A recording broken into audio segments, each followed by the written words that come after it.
Thank you, Mr. Speaker.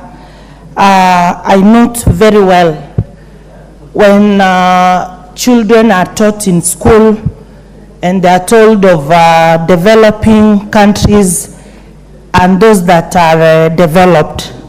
When we come to Kenya, Mr. Speaker, the major thing that we should do as leaders is to ensure on how to eradicate poverty and, of course, extreme hunger. When I follow well on the speech of our president, I noted that there are some things which were not coming out clear, more especially on the price of gorogoro of maize. Immediately, he spoke of 60 to 70, Mr. Speaker. I got excited, but when I went to Kisii, the price of gorogoro of maize is between 120 and 150, Mr. Speaker. So there is still that gap on how to eradicate poverty and hunger. When you meet people, Mr. Speaker, on the streets, what they want to hear is when are the youths going to get employment? When are our people going to have good roads? When are our schools going to have sufficient water, Mr. Speaker? As at this season, it's raining well in our land. The problem is immediately after the rains, Mr. Speaker, we are still going to experience hunger. What I suggest is if we could have the Ministry of Water coming up with ways in which we can harvest this water so that during the drought season, our people benefit. Apart from prices of unga going down, Mr. Speaker, we have people like the Maasai community who rely on meat and milk. So it should not be perceived that when the prices of gorogoro of maize have gone down, which have not gone down, we have solved the problem of poverty and hunger, Mr. Speaker. So many people are crying, even the JSS students, Mr. Speaker. We've not gotten clear measures on how our children are going back to school with good number of teachers. At least the ratio should be well so that we have good participation of student and teacher. Yes, we are improving on the environment. What we saw yesterday, Mr. Speaker, the President has been talking of on how to mitigate and reduce expenditure. Mr. Speaker, we used to have scouts in our schools. I remember when I was in Kaplong Girls, we could plant trees, visit the sick in hospital. If this thing of planting trees can be taken back to our learners, they are taught, it is made a daily routine, we can save and have a better Kenya. Thank you, Mr. Speaker. Thank you, Doris. John Waweru Dagoretti, South. Mr. Speaker, I thank you. And I'll start by congratulating the Parliament for organizing such a good afternoon for the State of the Nation address, with yourself on the chair, Mr. Speaker, being the main host. And I also want to congratulate His Excellency the President, not only for honoring his duty and doing what is required to by the Constitution, but actually boldly and candidly venturing into the business of letting the country know where exactly we are. Mr. Speaker, the President was not shy to let us know that we are actually working in very difficult situations. Difficult situations at home and abroad. Difficult situations that are exacerbated by the conditions of drought that has prevailed, Mr. Speaker, for several years ahead of these rains that we're experiencing today. Mr. Speaker, the situation globally is also affecting the economy of this country, with wars all over, supply chains interruptions, and the situation in which the situation with which this government came to office, and what they found, Mr. Speaker. Mr. Speaker, with all this as the lay of the land, His Excellency the President said that he is not here to excuse any failure. He tackled the issues head on, Mr. Speaker. And one most amazing thing about the presentation of the State of the Nation is the style with which the President did it.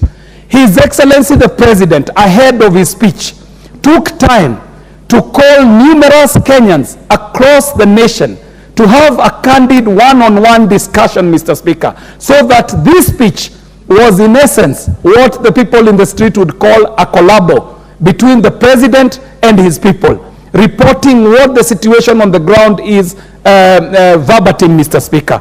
Mr. Speaker, I'll take a few moments to just observe some of the sentiments that the President put across on a very critical sector, Mr. Speaker. The sector that is the digital economy. Mr. Speaker, the President took time to report on the project called the Digital Superhighway, Mr. Speaker, where the government is intending to roll out 100,000 kilometers of fiber, around 25,000 Wi-Fi hotspots around the country, around 1,450 digital innovation hubs, meaning that if this project takes off, in every single ward of this country, there shall be a digital innovation hub, Mr. Speaker. And Mr. Speaker, the Honorable Doris Donya, in her contribution, did ask, where will the jobs come from, Mr. Speaker? And I ought to report here, Mr. Speaker, that with the few digital innovation hubs that have been installed around the country, the results are almost immediate, Mr. Speaker.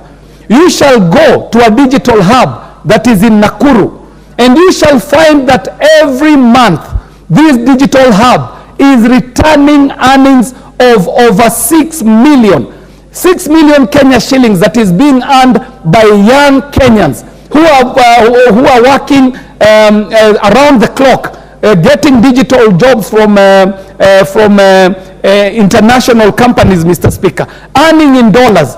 Mr. Speaker, you go to Rift Valley Institute, that is the same that is happening. You come to the Dagoretti South constituency, Kabete Technical, PC Kenyanjui. And Mr. Speaker, I'll take this opportunity to let members know that the digital innovation hubs in your constituency shall be an investment that shall pay dividends almost immediately, Mr. Speaker. So, Mr. Speaker, the impact of the plans that are being laid out as enumerated by His Excellency the President, actually going to start earning or gathering fruits, Mr. Speaker, immediately, and he rolled out his ideas for the mid-term plans and the long-term plans. Mr. Speaker, I take this opportunity to also, Mr. Speaker, congratulate His Excellency the President on ending it on a high, giving hope to this country, Mr. Speaker. In short, the speech was short, punchy, and to the point, and it was very well loaded, Mr. Speaker. I thank you for this opportunity. Thank you, Kiaria. John Badi. Thank you, Mr. Speaker. Mr. Speaker, I was here on Thursday last week and I listened to the President carefully for 1 hour, 6 minutes. Mr. Speaker, the President sold us hope. And today I've also listened to the Majority Leader. He has sold us excuses. So, Mr. Speaker, I just want to remind the two leaders that you cannot sell hope and excuses 14 months into your leadership. I want to remind them that this administration has taken 25% of the time that they were given by the people of Kenya, if at all the people of Kenya gave them, and they are remaining with only 75% of the time. And this is not the time to tell us that you have stabilized the economy when the facts and figures are pointing opposite direction. This is not the time to tell us that we are out of the hole when we know we are inside the hole and we are continuing to dig the hole even further. Mr. Speaker, where is the evidence that we have stabilized the economy? Number one, if you want to know that the economy is stabilized, you will have to check the interest rates. The interest rates, Mr. Speaker, on government premium instruments like treasury bills and bonds are in the region of 16 and 18%, signaling that our banks would definitely and certainly charge around 24%. That is not an economy that has been stabilized. Mr. Speaker, Our shilling is on a free fall, we know it. And no matter how many excuses you give us about it, we deserve answers to that. Mr. Speaker, the other issue that we need to look at is inflation down. The answer is no. Actually, the only inflation that has gone down is food-led inflation. But non-food item inflation is biting this country and biting it hard. And starting with the prices of fuel products, yes, we know there are challenges in the global economy. There are challenges in the Middle East, which again you were told, Mr. Speaker, during the times of campaigns. By that time you were saying our prices of fuels have nothing to do with the problems that we are facing in Ukraine and the rest. I don't want to go that direction because we have talked about it a lot of times. But there are solutions to the price of fuel that we could use to reduce at least the price of fuel to under 200 shillings. And that is, this was not the right time to increase taxation on fuel products or petroleum products. It was done, Mr. Speaker, against the advice of all economists, leading economists in this country. Mr. Speaker, if I was the president, the first thing I would do would be to fire all my economic advisors and economic team and get fresh ones with fresh minds to advise me appropriately. The purchasing power, Mr. Speaker, of Kenyans has been eroded. And therefore you are telling Kenyans that they are better off. Where is that evidence? Ask Kenyans in the streets of Eldoret, streets of Kisumu, streets of Mombasa, streets of Nairobi. I don't know what percentage of Kenyans will tell you today that their life is better than it was a year ago. Most Kenyans will tell you that their lives are worse off. You cannot, when the economy is not doing well, you cannot increase or change taxation policy to the disadvantage of consumers. You cannot increase taxation when when people are struggling. And therefore, where we are, you have affected the purchasing power. When you affect the purchasing power by reducing people's disposable income, what is the net effect? The net effect is reduced demand for goods and services. What is therefore again the net effect of that? Low production. What is the net effect of that? Unemployment. And therefore, how are you helping the economy? Mr. Speaker, you cannot claim that you are fighting corruption when your own senior officers are using government resources to hire 8 choppers to a single fundraiser in the village. You are asking all your ministers, cabinet secretaries, on a day, Monday, you buy seedlings for 10,000 and you hire a chopper for 1 million to go and plant the trees. What kind of austerity measure is that? Mr. Speaker, I want to conclude by saying that Kenya is in a drip. If at all we were talking of Kenya being in ICU before the last election, it is now in a drip and we are just surviving by the grace of God. We are praying that somehow some miracle happens that Kenya survives. At this rate, with this administration.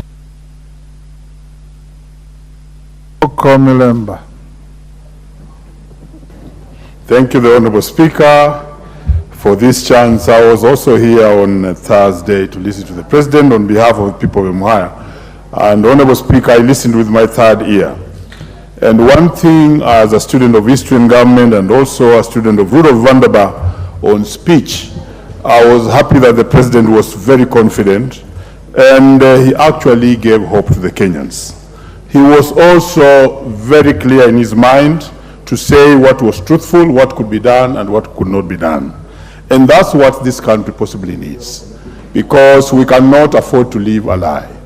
And that is the general outlook of what I saw in the speech. And what the Kenyans really need now is hope, because he was able to explain where we were, where we are headed to, and where we intend to go to. Honorable Speaker, there are 3 remarkable things I will highlight which was spoken on.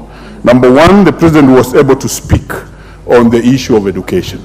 And on education, he explained an array of reforms that he has brought to bear to try and improve the education system.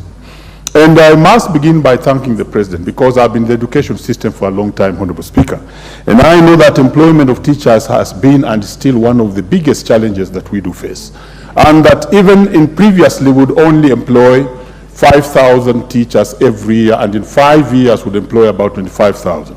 But it's remarkable to actually indicate that within his reign, in 1 year's time, he has been able to employ 55,000 teachers. And that's actually remarkable. I know they are not enough, but I must begin by congratulating for that, because I've been around and I know what happens. He forgot to indicate that also in terms of promotions, we have been having a lot of stagnation of the teachers. And I will be asking this parliament, when the supplementary budget comes, to actually vie money for promotion of teachers. But he forgot to say that within the period in which he has operated, we have had a promotion of 14,000 teachers in the first phase, 6,000 teachers, and now 36,000 teachers who have been advertised.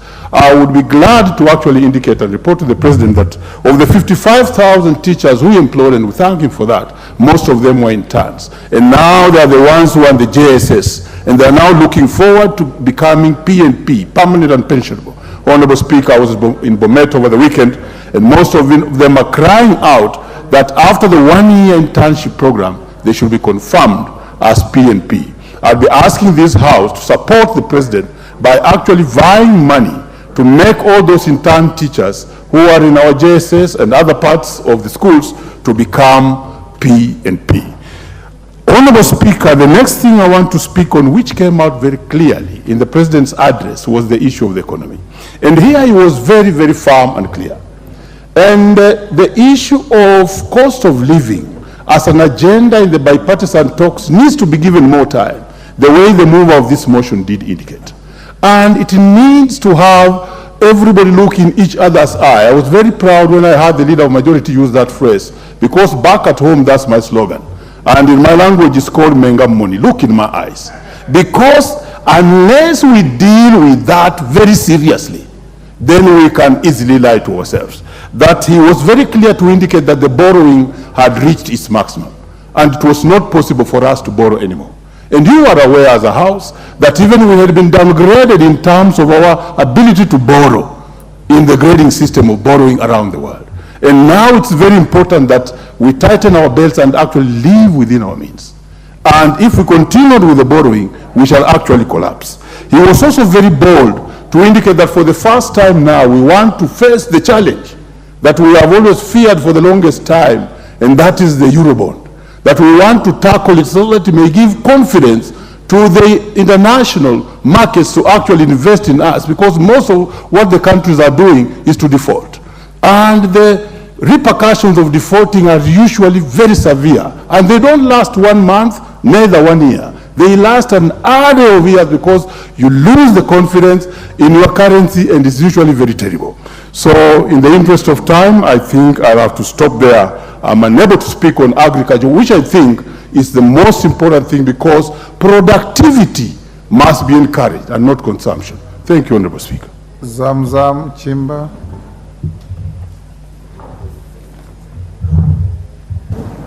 Asante sana Mheshimiwa Spika, na mimi nikiweza kuchangia katika hotuba aliyotoa Rais hivi karibuni. Mheshimiwa Spika, najua hali ziko ngumu sana katika taifa letu, lakini ningependa kumwelezea Mheshimiwa Rais kuwa wale wanaokushauri wawe wako na uwazi na wewe. Si vizuri hapa tukiona wabunge wanampigia upatu wakati ambapo wanajua kuna matatizo. Mheshimiwa Spika, kiongozi mzuri ni yule anapenda kuambiwa hapa kuna shida, hapa uko sawa. Na Mheshimiwa Spika, nimeona Rais kweli anajaribu kujibidisha, ila kuna masala ambayo hakuweza kuzungumzia, kwa sababu kiongozi mwema huzungumza yale matatizo alionayo na yale mazuri aliyofanya. Hatukuweza kuona hilo katika hotuba ya Rais. Mheshimiwa Spika, Mheshimiwa Spika, hotuba ya Rais pia haikuweza kushika hali tata, yani hisia za wananchi zilivyo katika taifa hili. Mheshimiwa Spika, wananchi wanahangaika na njaa, taksi ziko juu, ushuru unapanda kila kukicha. tumeona zingine katika vitambulisho, tumeona chakula kimepanda juu, Mheshimiwa Spika. Kwa hiyo wananchi walikuwa wanasubiri kusikia atashika masala gani yanayogusa mwananchi wa kawaida wa kule chini, Mheshimiwa Spika. Mheshimiwa Spika, nikizingatia kuwa mafuta ama fuel pia imepanda juu, na ukiangalia stima pia imekuwa katika hali tata katika nyumba za Wakenya wengi, Mheshimiwa Spika. Mheshimiwa Rais pia aliweza kukwepa swala hili kulizungumzia, na mimi nataka kumwelezea kuwa Rais ndio unajaribu, lakini nafikiri unawashauri ambao hawakushauri vizuri. Mheshimiwa Spika, inakuwa aibu kwa kiongozi wa taifa kuweza kutangaza kuwa sasa mvua El Nino haitokuwepo, kisha siweze kuwa na mipango ya kukabili El Nino, alafu sasa tuanze kuona mvua inanyesha. Hii sio kuwa ni hoja ya rais mwenyewe, aliweza kuwa advice kuwa hii haitokuwa. Na ndio maana nasema huenda yeye ana nia nzuri na Wakenya, lakini wale waliomzingira wanaompa advice hawamuelezee vizuri. Na ndio maana mimi nataka nielezee wabunge wenzangu, msiwe watu wa kupiga ngoma tu, mpiga ngoma mkicheza hamjui muziki waenda vipi. Ni lazima hapa, hili ni bunge la uwazi, kuelezana ukweli. Tuweze kumwambia rais, hapa umefanya, hapa kumepunguka, hapa jibidishe. Huo ndio mjadala ambao unafaa unaendelea katika bunge hili, Mheshimiwa Spika. Lakini tukiwa watu wa kusema kuwa tuwakupongeza wakati ambapo kule nje mambo si sawa, hata yeye mwenyewe anapokaa anajua kweli hawa wabunge wangu hawanipendi. Msifikiri kuwa rais hana akili, ana akili zake na anajua na anaangalia. Anatamani hata siku moja mbunge ambaye yuko upande wake aweze kumwelezea ukweli kuwa Mheshimiwa Rais, hapa airport kuna shida iko hivi. Mheshimiwa Rais, wananchi wanalia, mafuta yanapanda, hawana chakula. Tunaweza tukafanya namna gani? Na kiongozi mzuri ni yule ambaye kama hali ziko hali mbaya katika taifa, Mheshimiwa Spika, anaangalia, asifanye mambo 1000 kwa wakati mmoja. Achague jambo moja ambalo linaweza kugusa mwananchi likainua uchumi, aweze kufocus na jambo moja, aweze kulitenda kwa ubora zaidi, kisha mengine yatafuatia polepole. Lakini Mheshimiwa Spika, ukimwangalia rais amezingirwa barabara, amezingirwa miundo msingi, amezingirwa agriculture, sijui ataka kufanya mambo 50 kwa wakati mmoja, wakati ambapo uchumi hauko sawa. Na ndio maana mimi kama mama Mombasa sio kuwa nachukia, hapana. Nampenda tena sana, lakini nitakuwa mwazi kwake kusema kuwa hali si sawa kule mashinani, na wala asiwasikize hawa wabunge wanaompigia kengele na ngoma.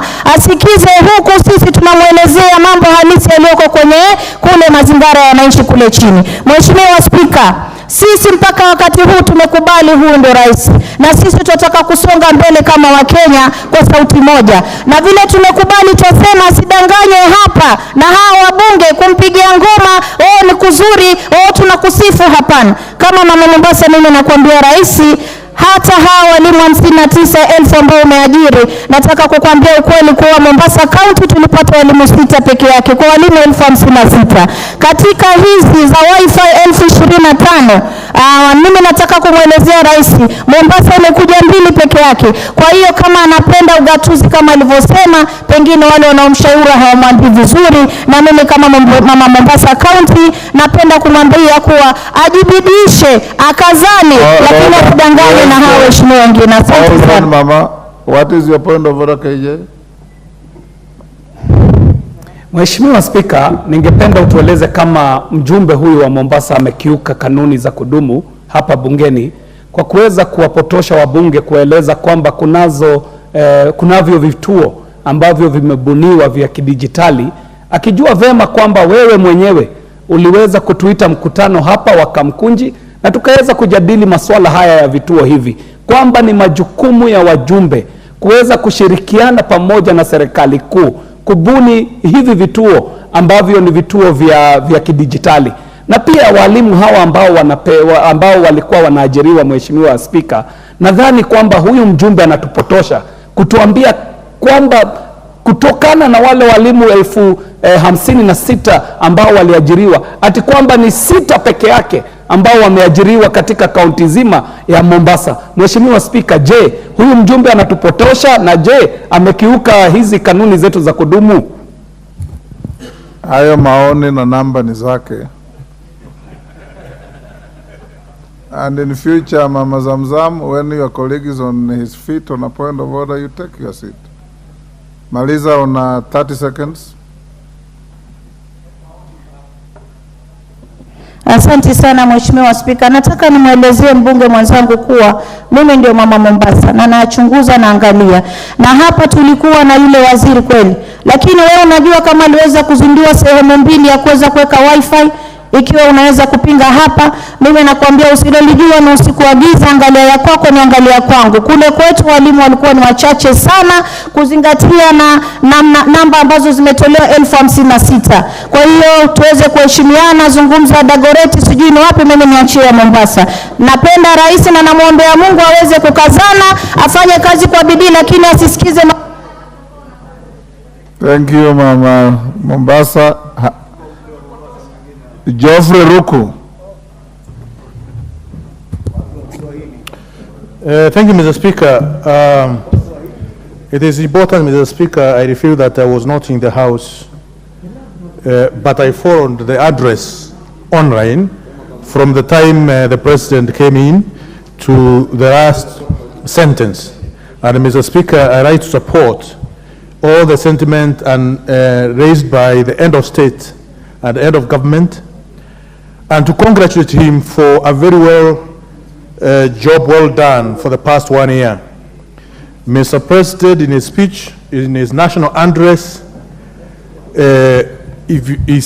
put it clearly that, Mr. Speaker, the appointment of judges, which the 6 judges came in handy to support the judiciary, to support the judicial the justice administration system of our country. And not only that, Mr. Speaker, the allocation of 3 billion Kenya shilling to judiciary, that is indeed a clear indication that the President supports the justice administration system of this country, which has not been faring very well for a number of years. Mr. Speaker, he also highlighted in his speech address that the Inspector General, setting Inspector General as accounting officer to ensure that the National Police Service is well managed, and at the same time appointing Justice David Maraga to a task force, to lead a task force, Mr. Speaker, to review the terms and conditions of our women and men in uniform. We have been having challenges in this country as far as the police, National Police Service is concerned, and to ensure the people of Kenya enjoy security, protection of life and property. This is something which the President did the very first days in his office, in office as head of state and head of government. Mr. Speaker, in agricultural production and livestock value chain addition, so that the cost of living can come down. A lot of investment which has been done by the government, led by the President, at the moment is yielding fruit. We have seen the VAT rises coming from 7,000 to 2,500 per bag, Mr. Speaker. And we are witnessing huge harvest in different parts of this country at the moment. The reduction of wasteful expenditure to ensure that the government is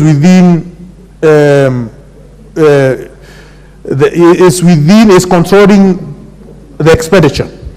You remember in a speech and what the President has done to ensure no government officer can spend more than 7 days outside this country, and any unnecessary expenditure in our offices, in public service offices, has been cut down, Mr. Speaker. An exemplary performance which has been shown by ASRA's fund with the disbursement of huge amount of money to a tune of that 6.6 billion, Mr. Speaker, and a saving of 2.3 billion, Mr. Speaker. All this is achievement within 1 year, and it has been done by the visionary end of state. Mr. Speaker, we witnessed the employment of almost 60,000 teachers and 8,000 primary school teachers for the junior secondary schools. This has been done by a committed president. And in his speech, he clearly outlined that, and it is known to each and every person within the Republic of Kenya.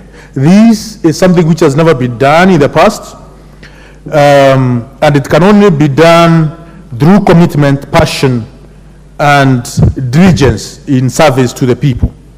Mr. Speaker, the passing of a Universal Health Bill, as well as the Primary Health Act, Mr. Speaker, and the Facility Improvement Financing Act, which the government, led by His Excellency the President, has championed to ensure there is enhancement of health care. Your time is up. James Nyikal. So that you don't appear to be unfairly truncated when you are contributing, you look at the clerk, there's the amber light that warns you.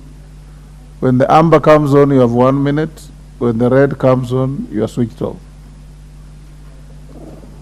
James Nyikal. Thank you, Mr. Speaker, for giving me this opportunity to comment on the President's speech, which is in line with the constitutional requirement, Article 132, to indicate the measures and taken and the progress made in achieving the principles that guide us from Article 10.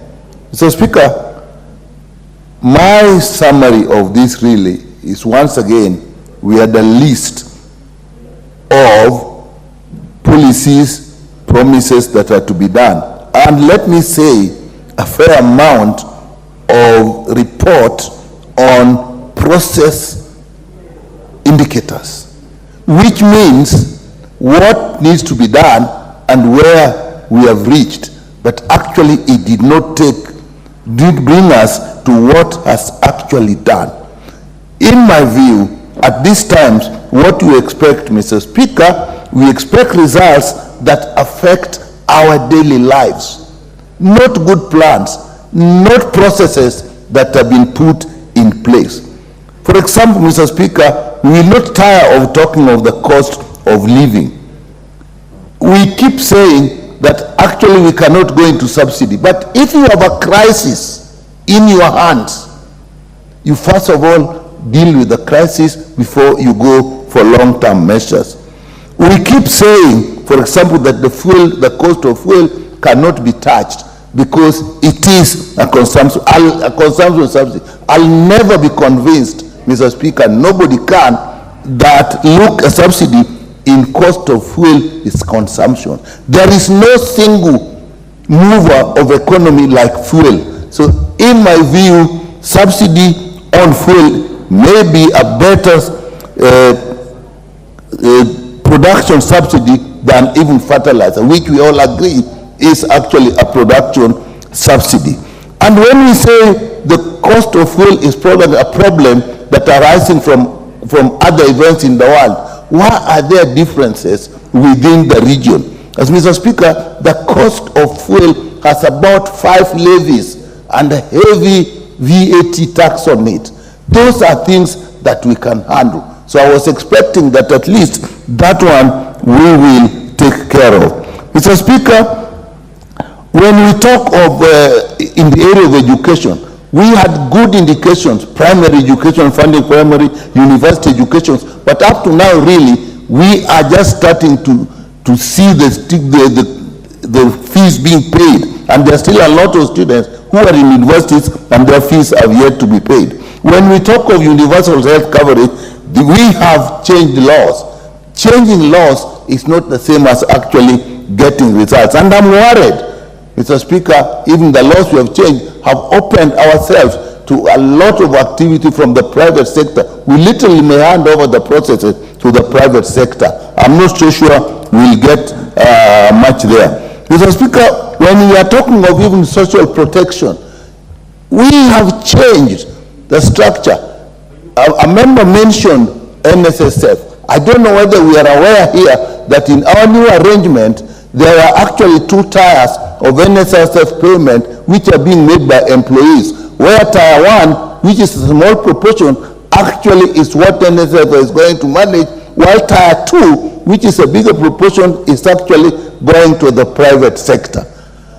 So, Mr. Speaker, I remain worried, because we are talking more processes, more policies, but we are not getting to the point of saying this is what we have achieved is affecting your life today. We talk of 11 landing beaches that have actually, in Kisumu County alone, there are 35 landing beaches. What is 11 for the whole country? That is a drop in the ocean. When we are talking about the justice system, what we are saying is we have employed judges. You can employ people, you can put money, but if the governance structures are not working, you still will not get results. So what we are looking for is results.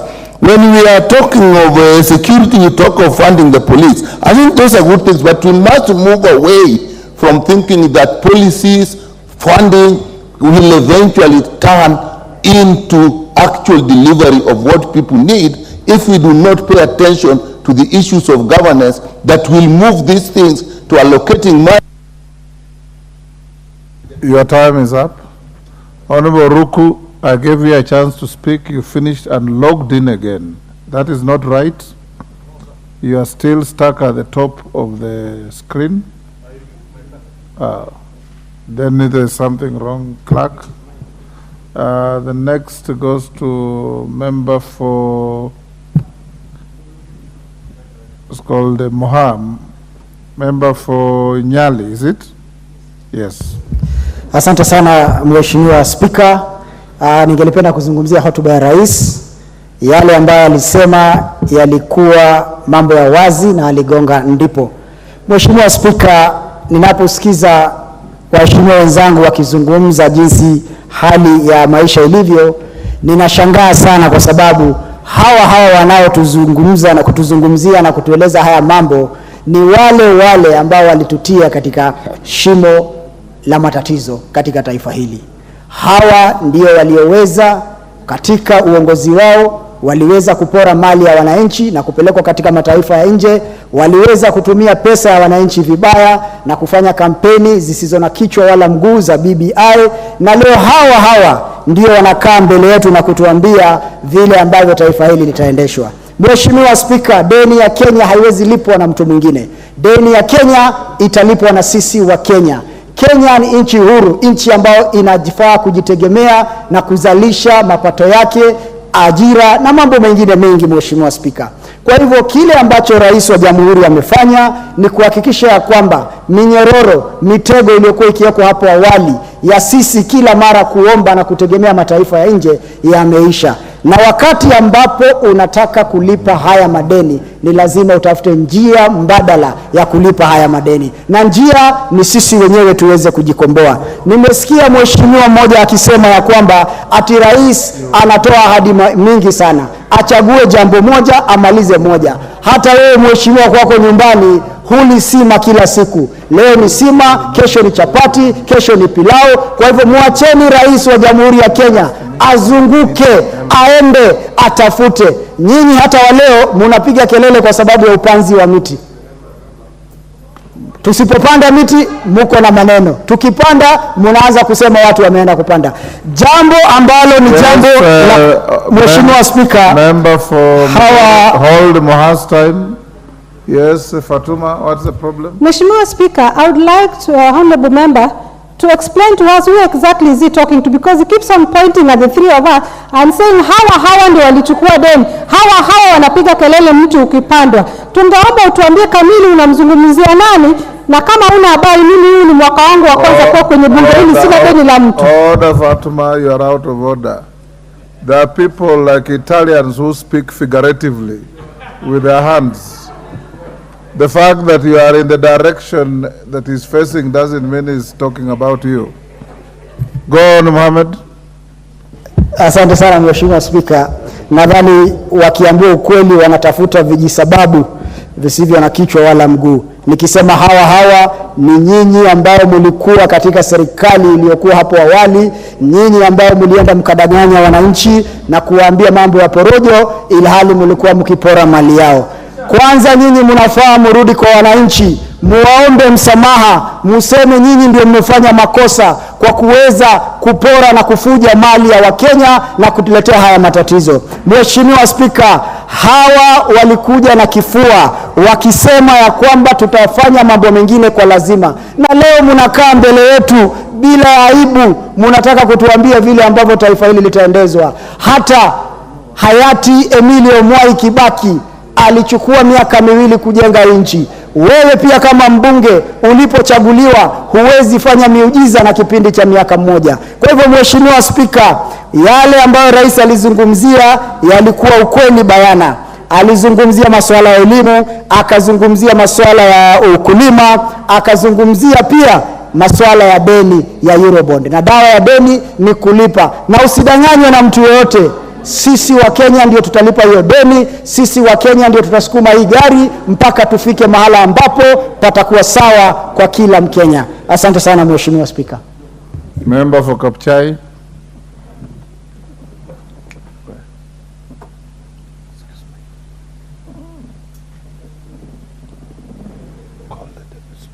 Oh, okay. Thank you, Mr. Speaker, for giving me this time to speak on the speech of the President. So, Speaker, when I listened carefully the speech of the President, the Speaker, so Speaker, the President is an economic tailor. He's an economic tailor, Mr. Speaker. When you take your cloth to your tailor, Mr. Speaker, and he takes your measurement and tells you come after 2 weeks to pick your suit, Mr. Speaker, don't sit around and see how he tears and takes the scissors to cut the clothes, Mr. Speaker. You might be worried. This President, Mr. Speaker, as an economic tailor, he has cut in the structures of this government. It's important, Mr. Speaker, to know, and to know very well, that the President, Mr. Speaker, brought in the subsidy of fertilizer. Fertilizer, Mr. Speaker, brought about the issue of food in this country. As we talk today, Mr. Speaker, most farms, we are doing the second season of the crop. Under 2,500 fertilizer of 50 kilos. Mr. Speaker, it has been made downer. Even this fertilizer has been moved from cereal headquarters, Mr. Speaker, to the sub-count levels to give farmers a chance, Mr. Speaker. We're only asking them, Mr. Speaker, that they increase the number so that most farmers get to ease. When we get a lot of food, Mr. Speaker, and I was wondering, Mr. Speaker, when I heard Honorable Bombadi, he said that he's not seeing the signs of development in this country.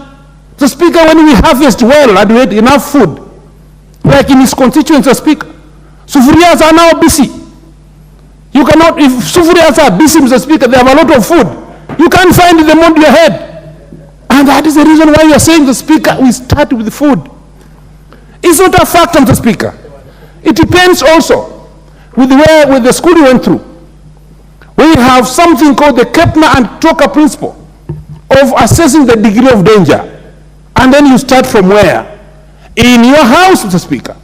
If today a dog comes to bite your leg, and 2, your vehicle starts rolling downwards because you left it on a free gear, and at the same time your house catches fire, and inside your house is a child who is sleeping, it's upon you, Mr. Speaker, to start making the difference.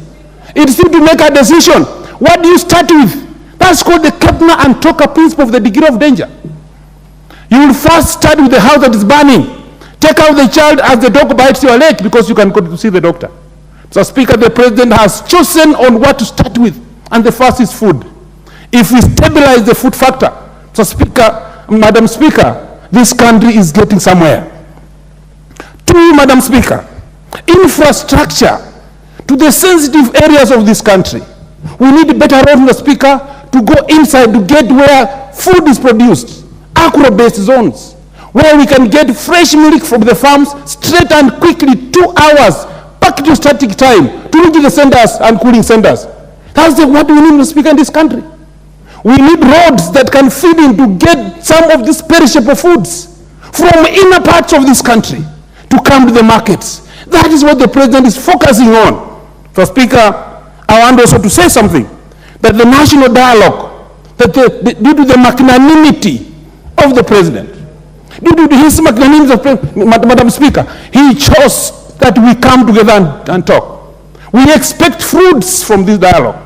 We also want to know, Mr. Speaker, that we are not doing things at futility. When it will come to this house, Madam Speaker, let us work on it and see how better we can make of it. Madam Speaker, I cannot finish if I cannot mention that the President and the First Lady are a praying family. A praying family, it makes a praying nation. And we pray together, Mr. Speaker, and we work hard. Madam Speaker, this Kenya is getting somewhere. Thank you, Madam Speaker. Well done. Okay, the Honorable Member for Kilifi South, Honorable Ken Chonga. Thank you, Madam Speaker, for this opportunity. I stand to express the feelings and the wishes of many Kenyans as far as this speech is concerned. And Madam Speaker, let me take a cue from Honorable Zamzam when she said that when we debate some of these speeches, we need to understand that we are here for the interest of the Kenyans. And honestly, the way we present our debates will impress on Kenyans on what they feel about it. When we stand in front of this chamber and we debate out of our thorax and mouth the way Honorable Mohamed Ali was doing, honestly, it creates no value. We come here to debate issues. We are not here at war. Madam Speaker, let me say that the speech of the President, to many, it was a very, very big disappointment. It was a disappointment because let us first of all take cue of when, during the time when we were campaigning, the promises that the Mwananchi was promised by this government. It was the expectation of every mamamboga, every boda, every hustler that life was going to be better than the way it is today. And if there's anything that Mwananchi expected, that is what he wanted to read and understand from the speech of the President. Madam Speaker, let me tell you where the rain started beating us. The rain started beating us by passing out a punitive finance bill in this parliament. We talked about it, we discussed it, we could see the weaknesses of some of the elements that were in that bill, but there was nobody to hear because the numbers were less. The finance bill is the biggest cause of the cost of living today. Madam Speaker, the other day on the 8th of November, members of parliament from the government side were at State House. And they expressed openly that they have become less popular because of the cost of living. This is something is in parliament domain. And I think the president, what he said was, you do not need to be popular. Indeed, if they feel they're unpopular, and they feeling what the Mwananchi is feeling on the ground. Madam Speaker, I was keenly listening to the leader of majority here and his deputy, and the kind of lies that they were making to Kenyans. One of the causes why the cost of living is not going to go up any soon is the cost of fuel in this country.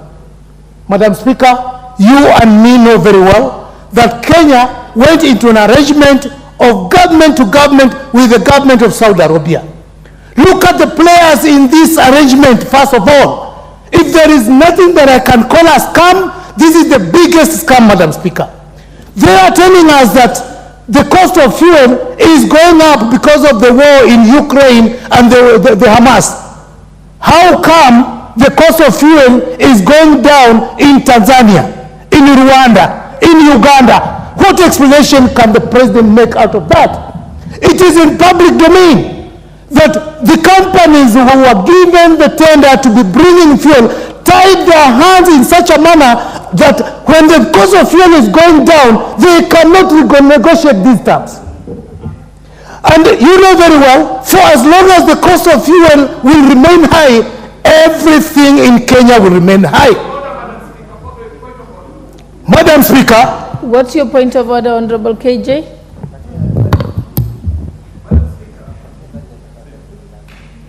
Madam Speaker, as emotive and as misinformed as the Honorable Chonga might be, is it in order for him to say that we are speaking lies here or the President is speaking lies? To the best of my knowledge, Madam Speaker, this is very unparliamentary language that goes against even our standing orders, Madam Speaker. So I think it is in order that the Honorable Member withdraws that statement on the issue of lies. It is unparliamentary language. He needs to withdraw and apologize, Madam Speaker. Honorable Chonga, if you make a allegation. Madam Speaker, if you heard me very well, there is nothing that I called a lie. Maybe I should use a different language for KJ to understand what I'm talking about. What did you say exactly? What I'm saying, Madam Speaker, is as the government or as the leader of majority has just put it here, that the cost of fuel in Kenya is going up just because there is war between Israel and Hamas. Why couldn't he go a step further and explain to the parliament why the cost of fuel in Tanzania, Rwanda, Uganda is going down? Simple. And if you did not understand it, for the Honorable Chonga, it is not your place to decide what a member says. You say your view and let the member say their view. Thank you. I stand guided, Madam Speaker. Madam Speaker, I know my time is up, but I just want to make this submission. And if you'll allow me, because KJ has taken almost 1 minute of mine, I want us to come to the realization that the mwananchi is actually suffering. As much as we are fixing the agriculture sector and many other sectors, we need to know how the cost of living can come down. And if we play around with this matter, I refer back to what Pastor Mackenzie said, Kitawaramba. This government is in place because of the people who put this government in place where it is. It is the same people who are complaining about how life has become so unbearable. Conclude, Honorable Member.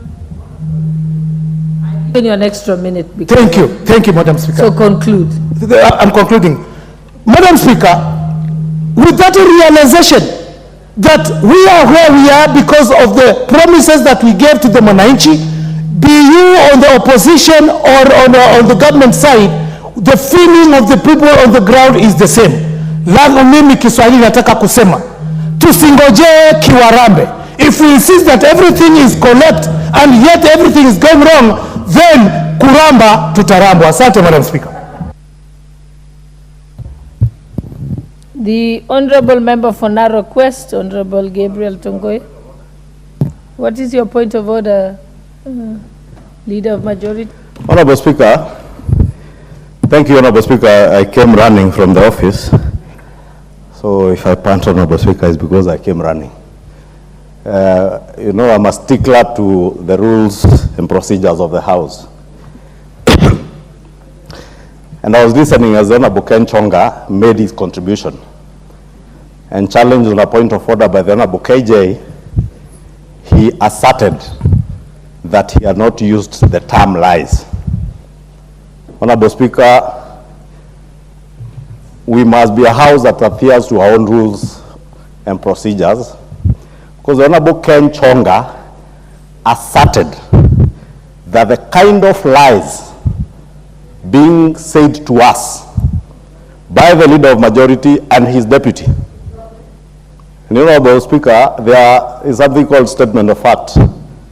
Honorable Ken Chonga has been in this house long enough to know our rules. Therefore, he cannot, on the basis of a point of order raised by Honorable KJ, assert that he did not use the term lies. He actually stated that the kind of lies being told to us. And you know, we are not speaking to Ken Chonga, we are speaking to the country, and we are not telling lies. That language is unparliamentary. We must not allow the Honorable Ken Chonga to get away with it. Because we are degrading the dignity of this House by allowing members to utter careless statements without substantiating, without giving facts. Give us a statement of fact. What is it that the leader of majority said or his deputy said that was untrue? Honorable members do not tell lies. The honorable member for Kilifi North cannot be telling lies. You had He's your an honorable member of parliament. Chonga, let him finish prosecuting. Honorable Speaker, I want to ask Honorable Speaker if the Honorable Ken Chonga will not apologize and withdraw that term, Honorable Speaker. I would want to move, Honorable Speaker, on standing order number 107, 108, that I ask you if the Honorable Ken Chonga does not apologize and withdraw, that you find him to be grossly disorderly, and I shall be moving to name him Honorable Speaker, because we must restore the dignity of this House, Honorable Speaker. As I contributed, I asked all of us to be patriotic enough and to be leaders. There are things you can say in funerals, there are things you can say in rallies, but you cannot say in such an honorable House, Honorable Speaker. And I know it is exciting for those who are who are politicians and not leaders to want to say things that will excite the masses, Honorable Speaker. Honorable Speaker, if you can also protect me from the member for Busia, and I keep teaching our Honorable Speaker, allow me to keep guiding the Honorable member for Busia. When you find what I'm saying is unpalatable, you went to school to be able to stand in your position, articulate your issues, don't shout from your seat. You can shout from markets in Busia, but not in this House. Honorable Speaker, this House we articulate, we debate. It is a debating chamber, not a shouting chamber. I know it's common to shout in some places in Busia, but not in this House. Honorable Speaker, I would beg that you do require Honorable Chonga to withdraw and apologize, failure to which, Honorable Speaker, we shall be moving to name him. Honorable Chonga, I have just been able to substantiate from the confirm from the clerk that you did in fact say that the kind of lies by the leader of majority and the deputy, and went on to allege I've checked that with them. So I'll just bring to your attention standing order number 91, responsibility for statement of fact. The member shall be responsible for the accuracy of any facts which they are alleged to be true and may be required to substantiate. Again, when you are informed that you had made those remarks, you said that it was not in fact true. And now it's been confirmed by the Hansard that it was. And then, and if you do not convince me, then I will move to standing order number 107 and finding you liable for disorderly conduct. I'll give you a minute to respond to that. Madam Speaker, I regret to say that I think I was not understood well. The statement that was made by the leader of majority and his deputy is that by virtue of the war in Israel and the Hamas, the prices... Chonga, I was giving you an opportunity either to apologize, withdraw the remarks, then you can proceed. But you're making it worse by restating again. Are you disputing what is on the Hansard? Yes or no, Honorable Chonga? I cannot dispute what is on the Hansard, okay, but I'll stand by my word. Chonga, then we will let you sit down. You can leave the House and confirm and then come back. Okay, Madam Speaker. And then we can decide your fate in another 10 minutes when you have confirmed. Proceed. No, you are disorderly. Honorable Chonga, I have not given you the mic. Hold on. Honorable Chonga, would you like... Honorable Chonga. Honorable Chonga. Honorable Chonga, you did not have the mic and you have proceeded to speak. Then you will just be held that you keep away from the House for the next 2 sittings. Let us proceed. The Honorable... I think it was member for Nakuru. It was the honorable member for Narok West. Yes. Thank you, Madam Speaker. And I want to thank you for giving me this opportunity. He has not begun, then you can make your point of order. Let him make... To contribute to the President's speech. Madam Speaker, I was in this house when the president was addressing to the nation, and in fact seated where I'm seated today. And I had the opportunity of not just be listening to him, but even looking and reading his body language. And I was so convinced that the president really was aspiring hope to Kenyans. And the president really gave a history and a journey that Kenya has walked since he took over in less than a year, in almost a year ago. Madam Speaker, he managed to address several issues so important to Kenyans, ranging from matters economy and the trajectory of Kenya's economy, of course, my issues of food security, matters to do with the security, the housing, UHC, and many others. And I want to mention a few, and of course, starting on matters national security. And the president started by outlining what he committed to Kenyans, and that giving the national police the financial autonomy to enable them to execute their mandate in serving Kenyans and ensuring that Kenya is safe. And the president lived true to his promise to Kenyans that in presidential executive number 1, the president gave the police the financial autonomy, and I can confirm that as the chair of that committee, Madam Speaker. It is true that Kenya, we have been having security challenges ranging from cattle rustling, the terrorism, especially the issue of boundary in North Rift and Northeastern and actually some part of the country. And our very disciplined and committed and very competent security forces has continuously been executing their mandate to ensure that Kenya is safe. And it's just good to mention, Madam Speaker, that in the endeavor to make sure that our police officers and our security forces are well equipped to execute their mandate, the modernization program that the president has been promising to Kenyans is on course to ensure that our security forces are well equipped to address the security challenges.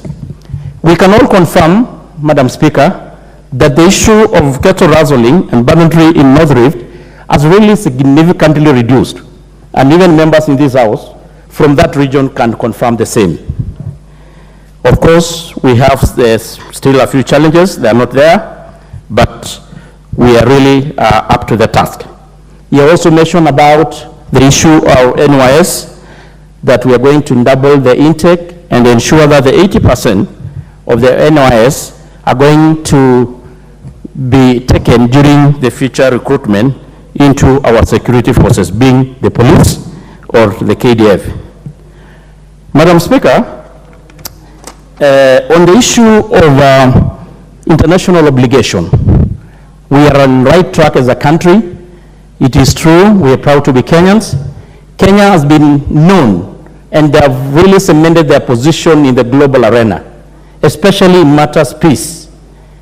We are currently participating in several countries, helping those countries stabilizing the peace. And even it is in this that I don't want to preempt, but we know, of course, the issue of anticipated deployment of our forces to Haiti to help that country to maintain their peace.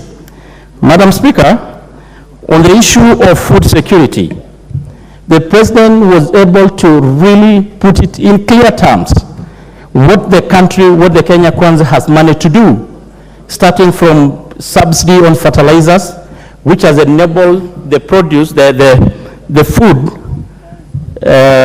which has really enabled, Madam Speaker, the harvest to double in less than a year. You has talked about issues to do with the provision, reducing the post-harvest by provision of the dryers. And I'm proud they talked about the first consignment is just it will be in the country in a short, maybe in a week or two. Madam Speaker, on the issues of UHC, we know that this House passed a bill to include the issue of health facility improvement fund, which will be able to ring-fence the funds that generally generated by health facilities to enable them, make sure that the funds are used to improve the facilities, and of course continue to make sure that our health facilities give the services, needed much services to Kenyans. And it is going to be a game changer, Madam Speaker. We know in communities where we come from, what really has continuously affected communities, at times even causing them to lose, even sell their property to include land, is the very high bills from the hospitals because of lack of cover, insurance cover. It's going to be a thing of the past once this program is rolled. And it is a big achievement, and it is a commitment and a promise that the President has really lived up to. Madam Speaker, on the issue of housing, and of course here seated right on my right hand is the chair, we have really made a progress, a very big progress on the same.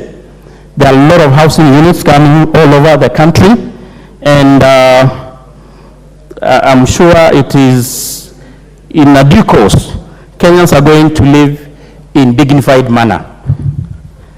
Madam Speaker, the other issue that I want really to talk about is the issue of the economy, and more importantly, the issue of the Eurobond, a debt that has continuously been a concern to Kenyans. It's true, as been reported by majority and members who have spoken ahead of us, we were in a hole. When the Kenya Kwanza government took over, we know the kind of burden, the kind of debts that are really on our shoulders, and we're so proud because the President had committed and promised the country that we are going to live to the obligation, and we are going to be able to be in a position to clear the debt, the 300 billion that is going to be due in due course. And it's something that, of course, it has been a concern to the country. And of course, we know the challenges that are there, including, of course, the issue of the fluctuation of the shilling against the dollar, the major currencies. We know, of course, the issue members have been talking about, the cost of living, the issue of the cost of petroleum product. But, Madam Speaker, it's good to note, and members should be very honest, it's an issue that is beyond Kenya as a country. It's a global challenge, it's a global problem. But the President is doing his best, the Kenya Kwanza government is doing their best to cushion Kenyans. Subsidy is never, Madam Speaker, a solution to it. And I think the President made it very clear. The right thing to do is to do subsidy to the production, not consumption. And that is exactly what they're doing. We had a government to government, Madam Speaker, is a mechanism and a means of trying to lower the cost of petroleum product. And if the President did not take the intervention, I'm sure we could be talking of a different story now. Madam Speaker, of importance, also the President talked about our continuous role to honor our international obligation as a country, and he went further to illustrate the several international security missions that Kenya forces are undertaking currently and even in the past. And it's something we are proud as Kenyan to, Madam Speaker, to mention that as a country, we had continuously making Kenya proud. So, Madam Speaker, to me, I think the President was able really to, not really mincing his own word, he shared a picture of a promising future. He managed to share a picture of a right trajectory, a country which is on the right path to prosperity. The challenges are going to be there, but we will surmount, Madam Speaker. We have the right captain steering the ship, and we are going in the right direction, Madam Speaker. So I want to say that the President managed really to talk on matters that affected Kenya, on the issue, of course, of the Wezo and Asla Fund. He really mentioned, we were so surprised that he had the connection to even the Asla in the village.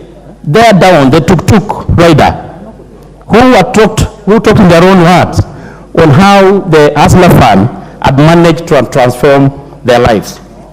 So, Madam Speaker, we have a president, we have a captain, and we are proud to be Kenyan. Thank you, Madam Speaker.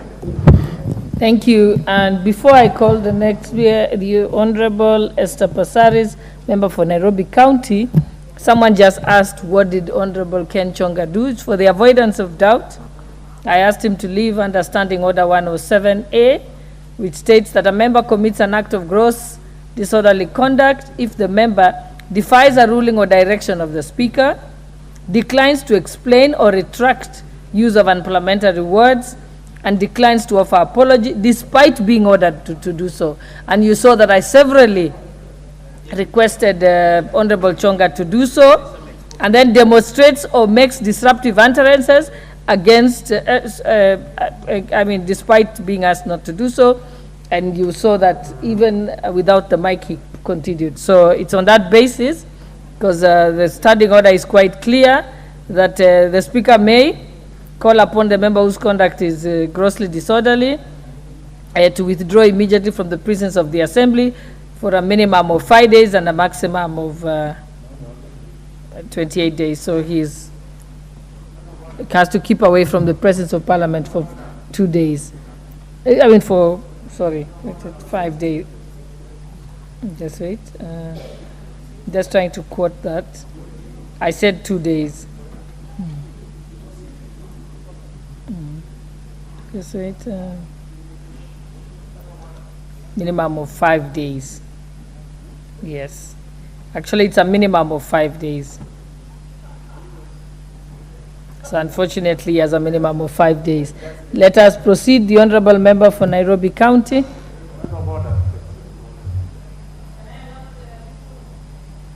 Member has not even spoken, Honorable Passaris. What is the point of order about? Because no one has spoken yet. Proceed, Honorable Passaris. No one has spoken yet. You can't have a point of order over nothing. Proceed.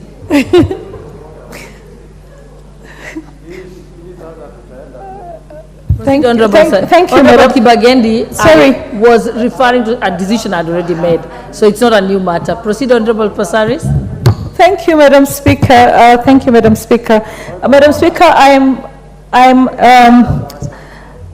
Madam Speaker, I'm standing here. Sorry for the distraction. Can you please stop shouting point of order? I want to contribute. Yeah, but I haven't even spoken. Thank you, Madam Speaker, for the opportunity to contribute to the State of the Nation address by His Excellency President. Madam Speaker, I need some protection here because I keep speaking and he keeps saying point of order, so I really don't know what I'm supposed to do. Okay, so I want to contribute to the motion. Honorable Passaris, ignore him and address Madam Speaker, I suffer from OCD, and the problem is he's right next to me, so he's really distracting me. Please, can you wait until I finish and then... Don't address him, address the chair. Through the chair. Okay, Madam Speaker. You're losing your time. Madam Speaker, I take this opportunity to speak to the State of the Nation address by His Excellency President William Ruto. And I have to say that the first thing that caught my attention is the respect that the President gave to the august House by calling us distinguished members, democratically elected. And also, I have to take note of the fact that every time we have a function where the President is, he gives utmost respect to elected members, which I never saw in my last tenure in Parliament. So I have to commend him for that. That puts us in a relationship where we can actually respect each other and work together. The President talked many times, mentioned the word national values in his speech. And I think we need to really have the national values of our country defined, because that is something that once we understand what our national values are, then as citizens and leaders we should be able to move forward. And our national values are enshrined in our Constitution, and they are also enshrined in our national anthem. But I think we have forgotten our national values, and the reason why I say that is because sometimes when I take a drive on the highway and I see the street lights that have been put by the various bodies that put street lights on our roads, and I see that the street lights with solar have all been stolen on the highway, I feel that somewhere along the line we have no respect for the things that the investments that we make to get this country to become progressive. So I feel that we need to do a lot of work in defining our national values to the people. He talked about dignity and dreams, restoring the dignity of our citizens and the ability to dream. He talked about the challenges, and he did not shy away from telling us that we do as a nation have a lot of challenges, and we were in a deep hole and we need to get out of those challenges. And as a result of us working together, we'll be able to share the prosperity that was envisioned by our forefathers and the prosperity that he hopes to achieve for the nation of Kenya. Honorable Speaker, Madam Speaker, this week we have seen the return of David Cameron to as UK Foreign Secretary. He was a former Prime Minister, and he has actually been put into the government again. And when